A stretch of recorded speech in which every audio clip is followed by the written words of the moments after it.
O socialismo prometeu igualdade, mas trouxe fome e desesperança.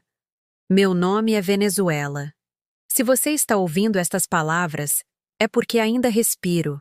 Ainda existo mesmo que acorrentada. Minha voz ecoa através do tempo e do espaço, carregando o peso de uma tragédia que não deveria ter acontecido, mas que se tornou minha realidade cruel.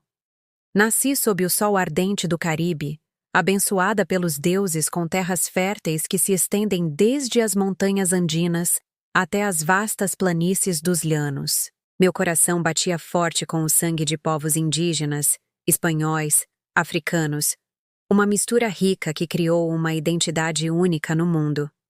Meu pai, o grande libertador Simão Bolívar, sonhava comigo livre, independente, próspera. Ele plantou a semente da liberdade em meu solo com seu próprio sangue e suor. Por décadas, cresci forte e bela. Minhas montanhas guardavam segredos preciosos, e quando descobrimos o ouro negro que dormia profundamente em minhas entranhas, o mundo inteiro voltou seus olhos para mim.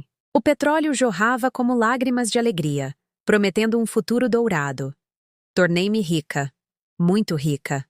As torres de perfuração se multiplicaram como flores de metal, e o dinheiro fluía como os rios que cortam minhas terras.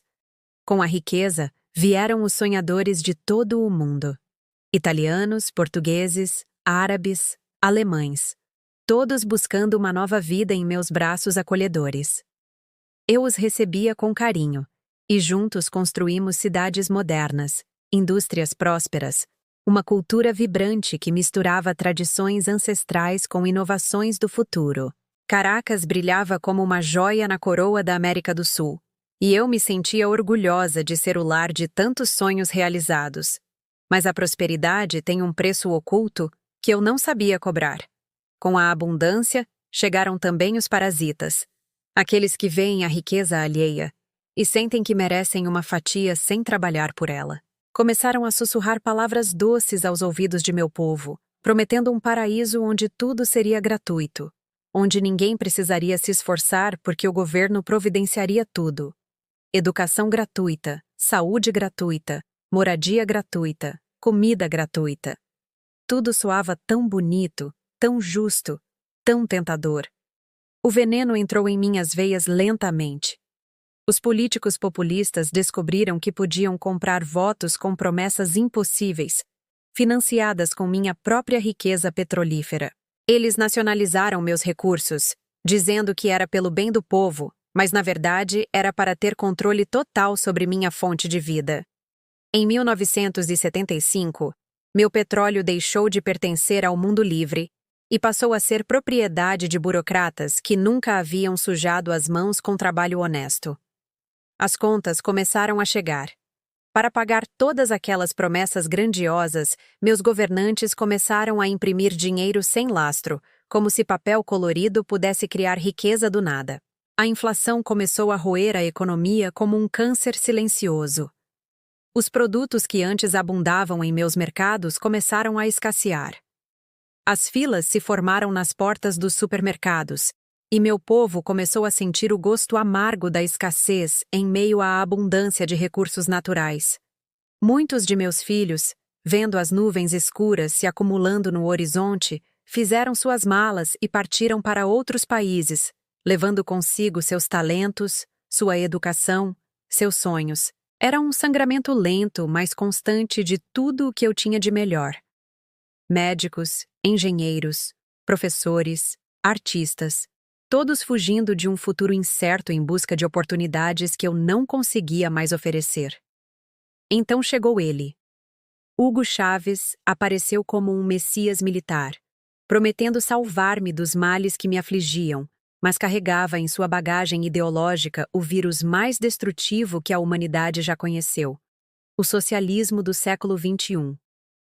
Ele falava com paixão sobre justiça social, sobre dar voz aos oprimidos, sobre construir uma sociedade perfeita onde todos seriam iguais.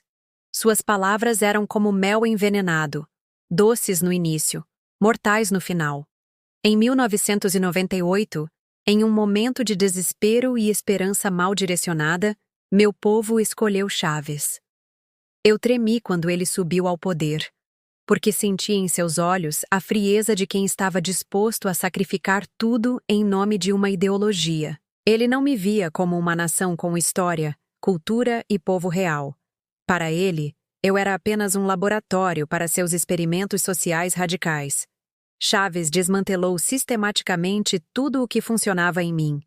Empresas privadas foram nacionalizadas ou fechadas. Fazendas produtivas foram confiscadas e entregues a cooperativas que não sabiam cultivar a terra. O sistema judiciário foi aparelhado com juízes obedientes. A imprensa livre foi silenciada ou intimidada.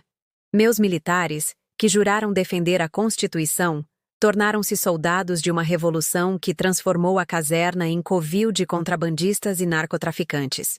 As alianças internacionais que Chávez estabeleceu eram como pactos com demônios. Cuba enviou seus agentes de inteligência para ensinar técnicas de controle social.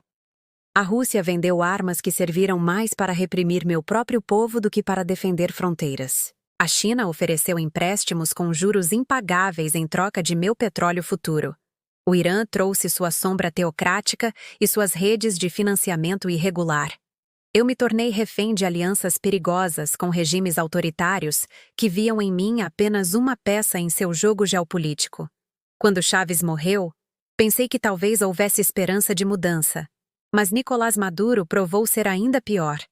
Sem o carisma de seu predecessor, compensou com brutalidade e incompetência.